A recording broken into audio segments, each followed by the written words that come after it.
Hello दोस्तों, कैसे हैं आप सब। उम्मीद करता हूँ आप लोग की तैयारी अच्छी चल रही होगी।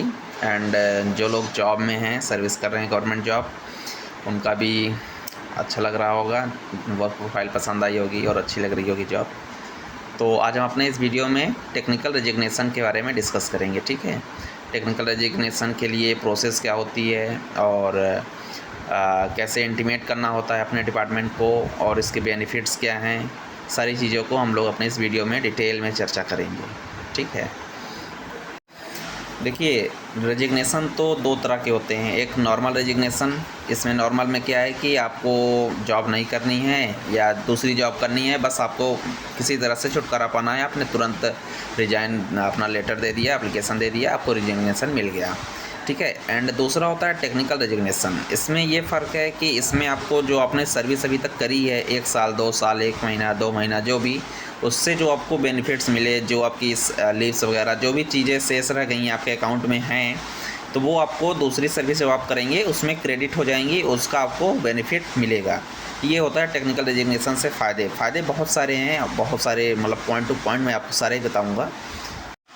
देखिए, टेक्निकल रेजिग्नेशन का प्रोसेस ऐसा है कि आप जब भी कोई डिपार्टमेंट ज्वाइन कर रहे हैं, मान लीजिए आपका पहली जॉब कोई लगी गवर्नमेंट जॉब, ठीक है, तो आप जब भी, जैसे आपने ज्वाइन करने से पहले ही कोई एग्ज़ाम दे रखा है या फॉर्म भर रखा है उसका, तो जैसे ही आप अपना डिपार्टमेंट ज्वाइन करते हैं तो तुरंत अपने जो हेड होंगे, जैसे कि मान लीजिए कि मतलब आपके ऑफिस में जो भी हेड होंगे या कॉम्पिटेंट अथॉरिटी, जिनके अपॉइंटमेंट लेटर जब आपको मिला होगा तो जिसका साइन रहा होगा, है ना, लेटर भेजते हैं नीचे साइन रहता है ना कि इनके द्वारा आपको लेटर भेजा गया है, या कॉम्पिटेंट अथॉरिटी आपकी जो भी आपके ऑफिस में होगी, आप पूछ लेंगे तो पता चल जाएगा। तो उनको आपको इंटीमेट करना होता है कि मैं सेवा में ये सर, और मैंने ये एग्ज़ाम दे रखे हैं, इसके बारे में मैं आपको इंटीमेट कर रहा हूँ, मैं आपको ये इसके बारे में सूचित कर रहा हूँ, है ना। तो इससे ये होता है कि जब भी आप कभी टेक्निकल रेजिग्नेशन देंगे तो सबसे पहले ये चेक किया जाता है कि आपने इस जॉब के लिए आपने पहले डिपार्टमेंट को इंटीमेट किया था कि नहीं किया था। अगर आपने नहीं किया होगा पहले, तो फिर आपको टेक्निकल रेजिग्नेशन नहीं मिलेगा, बिल्कुल नहीं मिलेगा। ठीक है, और ये हो गया कि आपको इंटीमेट करना है। और दूसरी चीज़ ये है कि या कि जो कॉम्पिटेंट अथॉरिटी को आप अपना एप्लीकेशन दे रहे हैं, वो आपके एप्लीकेशन से सेटिस्फाई होने चाहिए। मीन सेटिस्फाई होने का मतलब यही है कि वो चेक करेंगे कि आपने पहले इंटीमेट किया था कि नहीं किया था, है ना। जिस जॉब के लिए आपने इंटीमेट किया था कि मैंने ये फॉर्म भरा है, वही जॉब में आप जा रहे हैं कि नहीं जा रहे हैं, है ना। और जिन एग्ज़ाम्स का आपने मेंशन किया था, उन्हीं एग्ज़ाम्स में आपका सिलेक्शन हुआ है कि किसी और एग्ज़ाम में हुआ है। इन सारी चीज़ों को वो अपने तरफ से चेक करते हैं, फिर उसके बाद वो आपको टेक्निकल रेजिग्नेशन के लिए फॉरवर्ड कर देते हैं।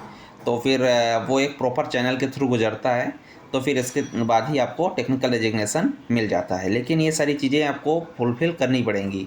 मीन्स कि आपको डिपार्टमेंट ज्वाइन करते ही कोई लापरवाही नहीं करनी चाहिए। विदिन 1 मंथ आप इंटीमेट कर दें, लेकिन अगर 15 डेज़ 7 डेज़ में कर देते हैं तो वो सबसे अच्छा है। और इंटीमेट करना कोई बहुत बड़ी कठिन चीज़ नहीं है, वो आप ईज़िली एक एप्लीकेशन लिख देंगे या उन वहाँ पे अपने ऑफिस से पूछ लेंगे, अगर कोई स्पेसिफिक उनका फॉर्मेट होगा तो वो भी आप प्राप्त कर सकते हैं और उसके अकॉर्डिंग लिख के दे दीजिए, है ना। तो कोई दिक्कत नहीं होती है इससे, इससे आपका ही भला होता है कि आपका ही, मतलब कि फ्यूचर में अगर आपको लेना पड़े टेक्निकल रेजिग्नेशन तो आप रास्ता आसान हो जाता है ना। तो चलिए अब हम लोग इसके बेनिफिट्स के बारे में जानते हैं। बेनिफिट्स बहुत सारे हैं और सभी बेनिफिट्स के बारे में हम लोग पॉइंट टू पॉइंट डिस्कस करते हैं। ठीक है, कुछ भी छोड़ना नहीं है। जितना भी मेमोरेंडम में दिया गया है कि ये बेनिफिट्स एम्प्लॉई को मिलेंगे, सब कुछ हम लोग डिस्कस करेंगे। तो बेनिफिट्स में हम लोग सबसे पहले carry forward of leave benefits के बारे में जानते हैं।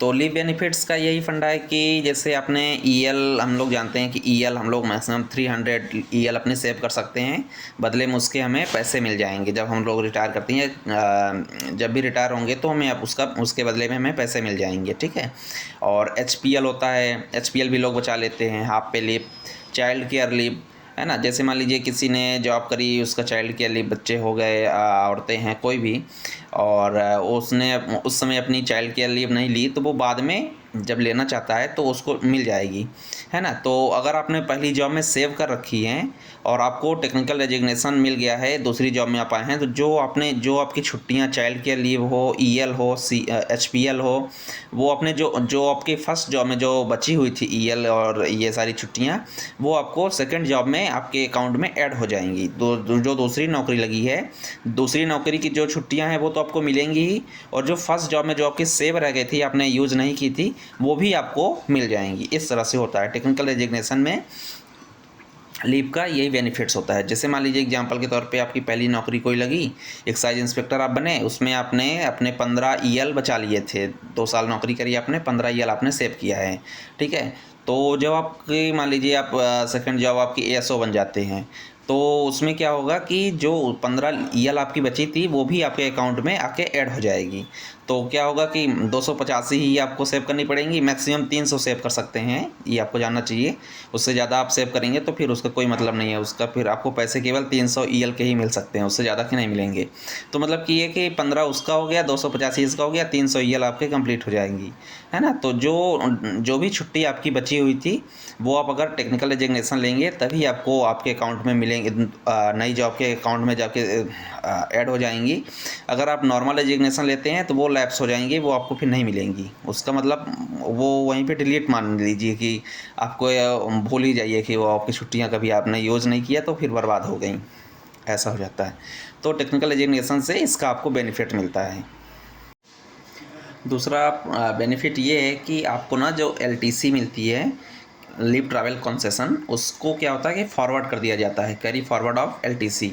तो इसमें ये होता है कि जैसे मान लीजिए आपने कोई डिपार्टमेंट ज्वाइन किया और उसमें आपने 3 साल वर्क किया, ठीक है, 3 साल या 2 साल, मान लीजिए 3 साल किया, तो क्या होता है कि उसमें एलटीसी के लिए 8 साल का एक ब्लॉक बना होता है। मतलब ब्लॉक 2-2 साल के होते हैं, लेकिन 4 ब्लॉक ऐसे करके होता है। तो 8 साल उसके कुछ इंटाइटलमेंट के लिए 8 साल मैंडेटरी होते हैं, ठीक है। 8 साल का मतलब एक अलग ही मान लीजिए कि सेक्टर बना हुआ होता है अपना अपना, ठीक है। तो क्या होता है जैसे कि आपने पहले डिपार्टमेंट में 3 साल काम किया, फिर दूसरा डिपार्टमेंट आप ज्वाइन कर रहे हैं, तो 3 साल उसमें कर लिया, अब अगले साल में, अगले वाले में आप केवल 5 साल आपको पूरे करने हैं, ठीक है। अगर आप टेक्निकल रेजिग्नेशन नहीं देंगे तो आपको जो दूसरा डिपार्टमेंट ज्वाइन करेंगे उसमें भी 8 साल आपको करना पड़ेगा। वो 3 साल आपने जो पहले में किया था वो मतलब कि कंसिडर नहीं करा जाएगा। लेकिन अगर आप टेक्निकल रेजिग्नेशन लेकर आए हैं, नॉर्मल रेजिग्नेशन नहीं, टेक्निकल रेजिग्नेशन से आए हैं, तो आपका वो 3 साल काउंट किया जाएगा। बाकी अपने नए डिपार्टमेंट में आपको फ्रेश रिक्रूट नहीं माना जाएगा, आपको केवल 5 साल और करना पड़ेगा, इससे आपका 8 साल पूरा हो जाएगा। ये होता है एलटीसी से रिलेटेड बेनिफिट। तीसरा बेनिफिट ये है दोस्तों, मेडिकल एग्जामिनेशन से रिलेटेड, कि जैसे आप लोग जानते ही हैं कि कोई भी डिपार्टमेंट आप ज्वाइन करेंगे तो आपका पहले मेडिकल एग्जामिनेशन होगा, आई ईयर सारे चीज़ें, बॉडी चेकअप होगा, नॉर्मल चेकअप, है ना। अगर आर्मी पुलिस वगैरह में ज्वाइन कर रहे हैं तो फिर इंटेंस चेकअप होगा। तो वही है कि अगर आप मेडिकल एग्जामिनेशन आपका पहले पेरेंट डिपार्टमेंट जो था आपका, पहले जिस जॉब डिपार्टमेंट आप जॉब करते थे, जो आपकी वर्क प्रोफाइल थी, वर्क पोस्ट थी, उसमें जो क्या कहते हैं मेडिकल रिक्वायरमेंट्स थी, और जो नई जॉब आप करने जा रहे हैं उसमें भी मेडिकल रिक्वायरमेंट वही है, वही उसी तरह से चेकअप होगा, कोई हार्ड चेकअप नहीं होगा। तो फिर अगर आप टेक्निकल रेजिग्नेशन लेके आते हैं तो आपको दोबारा मेडिकल एग्जामिनेशन देने की ज़रूरत नहीं है, बिकॉज कि जो मतलब ये इसमें ये ध्यान देना होता है कि जो चेकअप उसमें हुआ था, जितनी हार्ड क्या कहते हैं चेकअप उसमें किए गए थे, अगर उसी तरह के रिक्वायरमेंट इसमें भी है तो फिर चेकअप नहीं होगा। आप मान लीजिए कि आप कोई सिविल जॉब कर रहे थे, एएसओ थे, या कोई क्लर्कियल जॉब आप जॉब कर रहे थे और आपकी भी ज्वाइनिंग हो रही है इंस्पेक्टर पे, और आप पुलिस इंस्पेक्टर बन रहे हैं, या आर्मी में किसी तरह से कहीं भी जा रहे हैं, एनडीए वगैरह में सिलेक्शन हो गया, तो फिर तो आपका मेडिकल एग्जामिनेशन होगा, उसमें कोई दो डाउट नहीं है। लेकिन अगर सेम कैटेगरी की जॉब है, सिविल जॉब ही है, तो फिर आपको दोबारा मेडिकल एग्जामिनेशन आपका नहीं कराया जाएगा। ये इसका बेनिफिट है। और चौथा बेनिफिट ये है कि अगला बेनिफिट ये है कि आपका जीपीएफ ट्रांसफ़र कर दिया जाता है। जैसे कि आपने कोई भी सर्विस ज्वाइन करी, गवर्नमेंट जॉब, ठीक है, तो आपके जो अमाउंट कुछ कट के जीपीएफ में जमा होने लगते हैं ना, तो वो आपका ट्रांसफ़र कर दिया जाएगा। अगर आप टेक्निकल रेजिग्नेशन लेके जाएंगे तो वो जो भी अमाउंट आपके जीपीएफ में था वो ट्रांसफ़र करके नेक्स्ट वाले सर्विस के साथ में ज्वाइन हो जाएगा, तो वो मतलब एड ऑन होता चला जाएगा, इस तरह से है। न्यू पेंशन स्कीम से भी रिलेटेड रिगार्डिंग यही बेनिफिट है कि आपके जो एनपीएस अकाउंट में जो पैसा जमा हो रहा होगा, प्राइम जो पीआरए जो आपका अकाउंट होगा, उसमें जो आपका पैसा कट कट के जमा हुआ होगा, तो जब आप टेक्निकल एग्जामिनेशन लेके दूसरी जॉब में जाएंगे तो जो आपका पैसा उस अकाउंट में था वो आपके जो न्यू अकाउंट मतलब कि जो आपका अकाउंट बनेगा दूसरी जॉब में, उसमें वो अमाउंट ऐड कर दिया जाएगा। तो ये एनपीएस से रिलेटेड भी यही बेनिफिट है। सीनियरिटी से रिलेटेड ये बेनिफिट है कि जैसे आपने कोई जॉब कर रहे हैं, ठीक है, और वो जॉब आप छोड़ के दूसरे में जैसे गए, तो आपकी जो पहली जॉब थी उसमें आपकी जो सीनियरिटी थी वो आपकी मेंटेन रहेगी, उसको मतलब लैप्स नहीं किया जाएगा। आप दूसरी जॉब में जब जाएंगे तो मान लीजिए आपने वहाँ किया, फिर आप दोबारा उस जॉब में आ रहे हैं पिछली जॉब में, तो आपकी जो भी वो पोस्ट थी आपको उसी पोस्ट पे आपको दिया जाएगा। मतलब जैसे आप मान लीजिए कि कोई टीए था, वो 5 साल या 10 साल 5-8 साल जॉब किया, ठीक है, तो वो जो नॉर्मल न्यू ज्वाइन करेंगे उनसे तो वो सीनियर ही हो गए ना 5-6 साल सर्विस करने के कारण। तो जैसे कि वो 6 साल बाद अगर छोड़ रहा है, तो जब कभी भी आता है 6 महीने बाद 1 महीने बाद अगर दोबारा आता है तो वो वहीं से स्टार्ट करेगा। मतलब कि एकदम शुरू से स्टार्ट करने की जरूरत नहीं है, जो उसकी सीनियरिटी जॉब छोड़ते समय थी वहीं से उसको स्टार्ट करना पड़ेगा, ये होता है। लेकिन ये है कि आपने जो समय बाहर बिता दिया, मतलब दूसरी जॉब में जो आपने 6-7 महीने 1 महीने 1 साल 2 साल जो बिताए, वो आपका प्रमोशन के लिए जो समय होता है, जैसे कि 5 साल के ड्यूटी पूरी करने के बाद ही आप इस पोस्ट के लिए प्रमोशन के लिए अप्लाई कर सकते हैं या एग्ज़ाम दे सकते हैं, तो वो आपने जो समय बाहर बिता दिया है उसको नहीं काउंट किया जाएगा। मतलब आपने जैसे 5 साल अगर किया, 2 साल बाहर किया और कोई प्रमोशन लेने के लिए 7 साल की सर्विस ज़रूरी है, तो आपकी सर्विस 5 साल ही इस पोस्ट पे मानी जाएगी। वो 2 साल जो आपने बाहर किए उसको इसमें गिना नहीं जाएगा। ये इस तरह से है। अगला बेनिफिट है पे प्रोटेक्शन से रिलेटेड, ठीक है। जैसे कि मान लीजिए कोई आदमी है, कोई जॉब कर रहा है, 4800 ग्रेड पे की जॉब कर रहा है, उसकी सैलरी मान लीजिए कि 75,000 बन रही है, ठीक है, और इंक्रीमेंट वगैरह भी लग गए उसके, 2-3 साल उसने नौकरी की और अब उसकी सैलरी इन हैंड 82, 83, 84 हो रही है, ठीक है। तो अब वो उससे छोटी ग्रेड पे में जॉब करना चाहता है या जा रहा है, 4600 ग्रेड पे में जा रहा है, लेकिन उसकी सैलरी क्या है कि 72 या मान लीजिए 65,000 या 68,000 ही है, ठीक है। लेकिन अगर वो टेक्निकल एजुकेशन लेके आएगा तो जो उसकी पुरानी सैलरी थी, यानी उसकी सैलरी तो उस जॉब में इंक्रीमेंट लग लग के 82-83 हज़ार हो गई थी, तो अब वो जो नई पोस्ट ज्वाइन करेगा तो उसमें भी उसको वही सैलरी मिलेगी। मतलब उसकी सैलरी ज़्यादा करी जा सकती है पुरानी जॉब से, लेकिन कम नहीं करी जा सकती। जो उसकी 82 हो गई है और वो टेक्निकल रेजिग्नेशन लेके आया है, तो उससे उसको कम नहीं करा जाएगा, उससे ज़्यादा करा जा सकता है। ज़्यादा मतलब कि अगर उसे हायर ग्रेड पे यूपीएससी की परीक्षा निकाल के अच्छी नौकरी, उससे बड़ी नौकरी करेगा तो ज़्यादा पैसे मिलेंगे, जाहिर सी बात है। लेकिन अगर लोअर पोस्ट में आता है तो फिर उसको उससे कम पैसे नहीं मिलेंगे।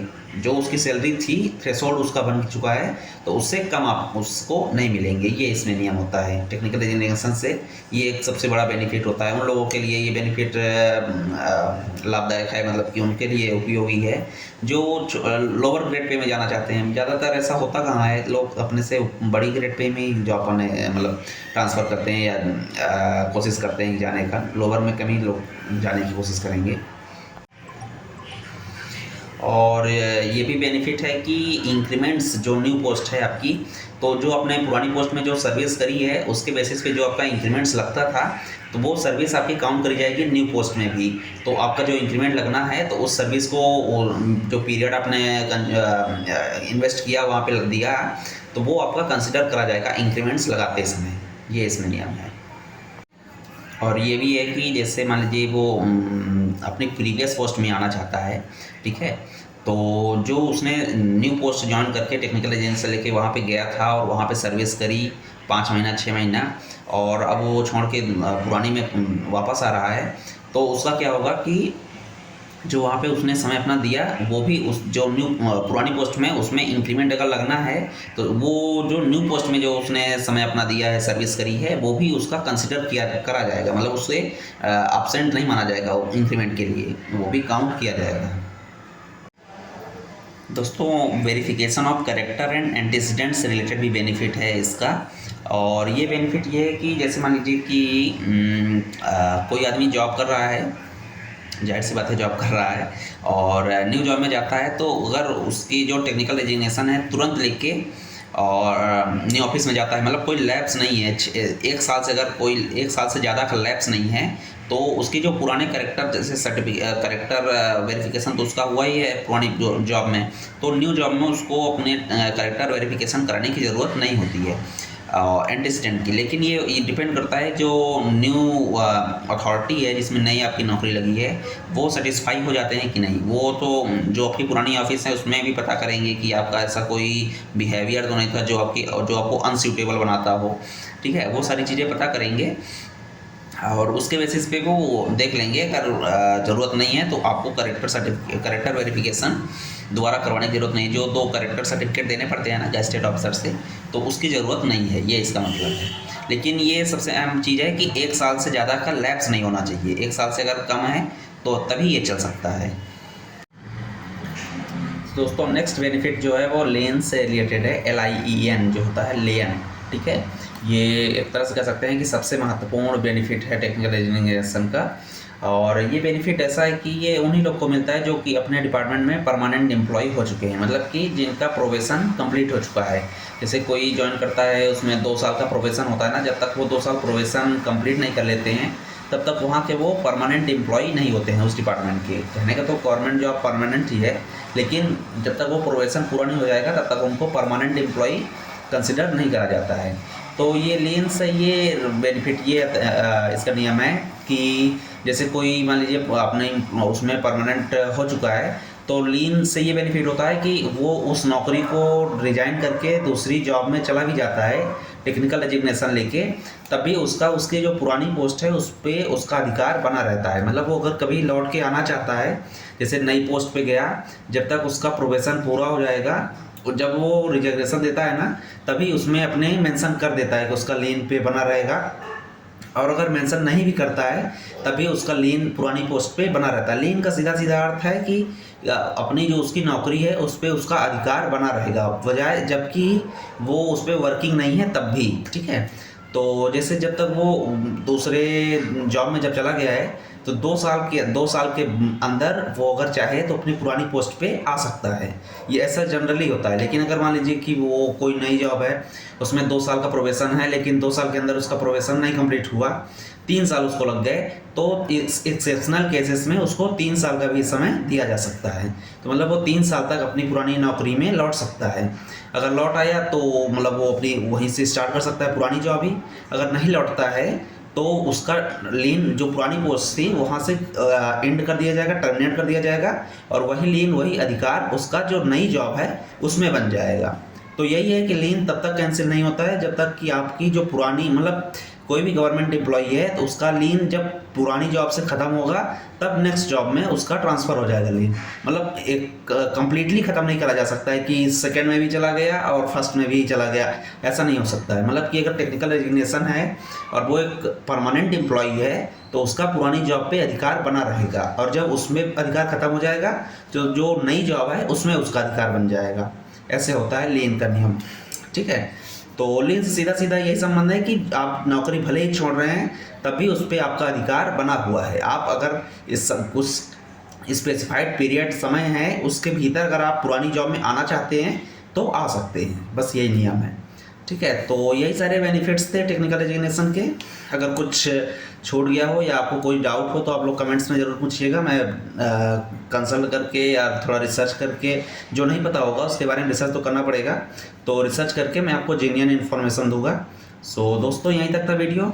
अगर आपको पसंद आया हो कंटेंट तो चैनल को सब्सक्राइब और वीडियो को लाइक शेयर जरूर करिएगा। Thank you. और अभी नेक्स्ट वीडियो हम ले आएंगे रूल 38 ट्रांसफ़र, ठीक है। तो विदिन 2-3 डेज़ में ही वो वीडियो आ जाएगा। सो थैंक यू, आपने यहाँ तक देखा।